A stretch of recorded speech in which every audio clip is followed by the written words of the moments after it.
Good evening. I am presenting the case of a pleural effusion patient. We'll study from systematically. First, what is meant by pleural effusion first? So definition goes like there is something called pleural space. There is any organs in the body that middle space like from the visceral to the parietal or parietal space to visceral space. There will be some space. It is called as pleural space. There is a collection of fluid in between the pleural space, visceral or pleural and the parietal organs. So in between these, whatever the fluid collection in these lungs, so it is called as pleural effusion. So what is meant by effusion? That everything is there in book. But what I am presenting now is how to examination of the patient, how to diagnose the patient, and how to do the thoracosynthesis procedure, like there is pleural tapping, everything. So what you have to do is any patient who is presented, actually his history is he is a chronic smoker patient. He presented to hospital with complaining of 1 month back he was having mild pricking sensation in the left this side of the chest. So that was left chest mild pricking sensation. So pricking pain, it doesn't mean like first he was having pain, mild pain in the lungs, he was having, and after 20 days he pain was reduced. Suddenly, like first was pleuritic pain he was having. Pleuritic pain means when he is trying to when his patient is trying to take more breathing, he will get a pain. Means that if the patient is trying to take breathe, there will be small rub between the parietal and the visceral pleura. So whenever there is a rub between the parietal and the visceral pleura, the whatever the fluid, infected fluid collected in between the parietal and visceral pleura, that fluid will cause the mild pain in this patient. So it is called as early pleuritic chest pain. So he was having early pleuritic chest pain in 15 to 20 days back. After 8 days, pain was totally disappeared. So it simply means that there is a small cavity, there is small friction between the each parietal and the visceral fluid. So now the fluid quantity is increased. So there is a no friction, so there is a no pain. So if it is a friction, it will cause pain. So means it is a mild fluid with friction is for the pain. And as you are developing continuously long, there is huge fluid in between the viscerals, in between the pleural spaces. So pain is completely reduced now. So what you have to do, like clinical wise, he was having mild pleuritic chest pain from 20 days back. Now pain is reduced. Only he is complaining is chest tightness in the left side, and the patient is having dyspnea of chest when the patient is trying to sleep on this side. Like as now the patient is having fluid here in the left side. When the patient is turned to this side, the fluid will come this side. So the patient will complain some discomfort. So patient will better, he feels better when he sleeps in that position. So that fluid will be in the gravity wise, fluid will be in the same place, same length. So patient will feel comfortable in that position. And as he is a chronic patient, we just suspected, like we just think that maybe like we have asked for the history now. So as a history wise, he was having chronic smoker, and we are suspecting what are the pleural effusion. Pleural effusion may have like it is a mild pleural effusion, moderate pleural effusion. Some patients they will have massive pleural effusion. You can't believe this patient is having massive pleural effusion. I will show you X-ray also. So we have found that there is a massive pleural effusion in this patient, and with the history of he was having weight loss history since 6 months. He lost his weight around 8 kg in 6 months, and he was having anorexia. He was having cup with expectoration, and he was having like severe weakness. These all the cardinal symptoms of the pulmonary tuberculosis he was having. So in the same way, we have to rule out any malignant causes for the pleural effusion, because as he is a chronic smoker, he is having lean body, and he is not so well built, and he was having anorexia, fever, high chills, everything is there. So what you have to suspect is either it may be a malignant pleural effusion, or it may be a pleural effusion secondary to TB. So we'll go through the general examination. By seeing general examination, his build is so lean. So he is not well built person. His build is so lean built, and he is having some mild pallorizer, like pallor interest, nothing examinations, everything. So pallor examination, nalgi torsri, nalgi ಮ್ಯಾಲೆ ಎಬ್ಸ್ರಿ, come, yes, nalgi torsri.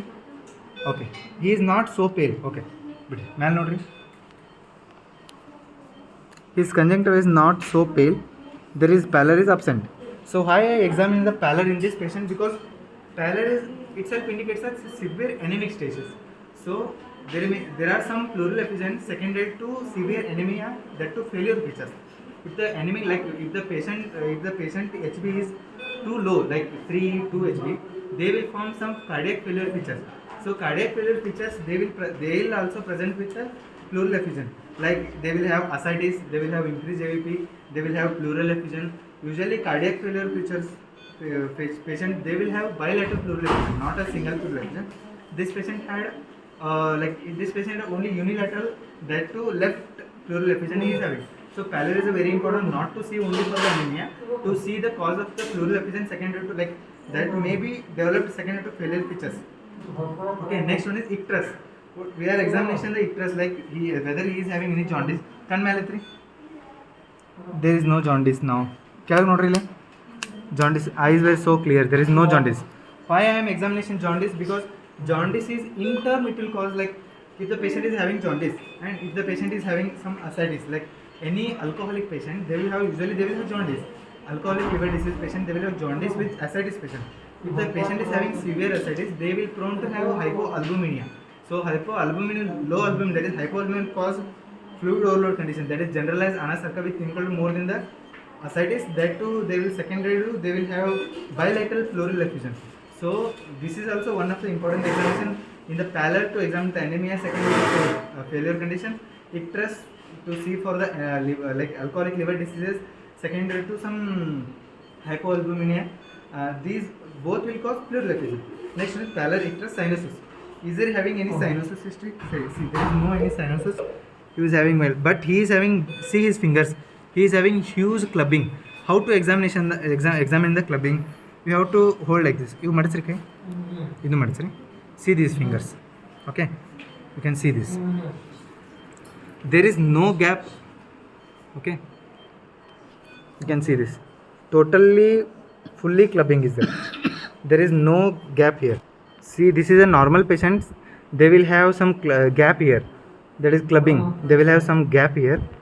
But you just see this patient, the clubbing will show severe clubbing. So clubbing itself indicates that patient may be having some cardiac disease or some respiratory, chronic respiratory disease or the chronic cardiac disease. They will have clubbing. He is having pallor. We are examining from pallor, icterus, cyanosis, clubbing, and lymphadenopathy. So we have to see for all the lymphadenopathy, because we are having huge massive left side pleural effusion. We have to see for the lymphadenopathy to watch for whether it is a cardiac, any cause secondary to any malignant conditions. So there is no any, we are, as we suspecting, there is no any supraclavicular lymph nodes, there is no any cervical lymphadenopathy, there is no any submental lymph nodes. We are examining this side, cervical lymph nodes were not there. We are feeling mild cervical lymph node here. Yes, there is a small mild cervical lymph node. So what are the lymph nodes? If the lymph nodes is present, means what you have to see is, yes, we found cervical lymph node. That is, what are the criteria? Cervical lymph nodes second to TB. What are the tuberculosis cervical lymph nodes criteria? If the lymph nodes were secondary to tuberculosis, those lymph nodes have some specific criteria. They are like, the criteria are, there are multiple lymph nodes, that to matted lymph nodes, and they are moved with all, like multiple matted means if this is one lymph node, if this is one more lymph node, both lymph nodes will be joining in the same place. Like they will be in the groups and they will move like anything. They will matted like structure. So these are the clinical features. These are the criteria of the lymphadenopathy secondary to TB. This patient is not having the matted multiple non-tender lymph nodes are not there in this patient. So whether we don't know whether it is a TB or any malignant conditions. So what you have to do is next examination. With pallor, icterus, cyanosis, clubbing, lymph, everything is over. Physical examination over now. We have to examine systemic examination. We directly goes into respiratory, because we know that patient is having chronic smoker and he is emaciated. Chest X-ray shows up mild, like chest X-ray shows huge massive pleural effusion. We'll show chest X-ray from there. Yeah. So this is a chest X-ray of this same patient. So just to see this chest X-ray. First we'll comment on the right side lung. See, this right side lung is so hyperinflamed, and it is like more of COPD emphysematous lung, as the patient is having chronic smoker. Yes, this is a more COPD emphysematous changes. What are the COPD changes and emphysematous changes? There is a huge gap between the interthoracic spaces. Like there is this rib, from this rib to this rib there is a gap. from this rib to this rib there is a huge gap. So and this will cross 1 2 3 4 5 6 7. There is more than 7 ribs it will cross, means there is a huge tubular like lung. So this is more of COPD and the emphysema change. You just see this lung. So this lung is fully effusion. It is called as massive pleural effusion. So if fluid is overlapped, like it will cover all the lung field. So there is a huge massive pleural effusion, and maybe sometime this massive pleural, because of this massive pleural effusion, this lung may be having some compensatory emphysema changes secondary to this massive pleural effusion. You can see this trachea is shifted toward this side. So maybe any fibrosis may be there here, because trachea is shifted. With the fibrosis there may be a pleural effusion above this. So maybe you can see clearly, you can see this trachea shift here. Trachea shift to the right side, left side. Okay, left side massive pleural effusion. We'll just go to the patient now. So we seen that we have observed that X-ray.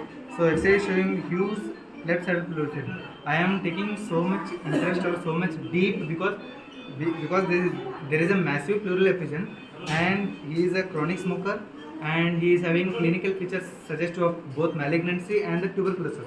So maybe either it may be a malignancy or it may be tuberculosis. How to examination whether it is malignant or tuberculosis?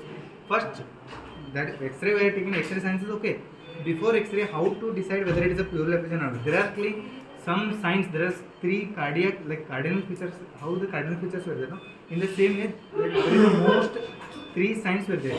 What one sign is like there is first one sign is there is reduced air entry. Now in this lung there is a hyperinflamed lung. In this side there is effusion fluid is there. So in this side there is on auscultation there should be a reduced air entry. I am ausculting now. Okay, good air entry is there here. There is no air entry is absent totally. Good air entry. There is air entry is absent. That's right. Air entry is totally absent. So this is a one sign. One more sign is air entry is absent. On percussion, as this lung is having more hyperinflamed air is there. So this should be a tympanic node. As this lung is having more fluid, this should be a stony dull node. You just see coming here. You can see sound also. You can hear this sound. Tympanic node is there. Tympanic node. In the same way, if you tap here, there is stony hard. There is no sound only, like stony dull sound. We will compare this side. This huge sound of tympanic. Now stony hard, stony dull sound. See here also. Tympanic node, stony dull node. So these are the changes. Like now he is having dull node is the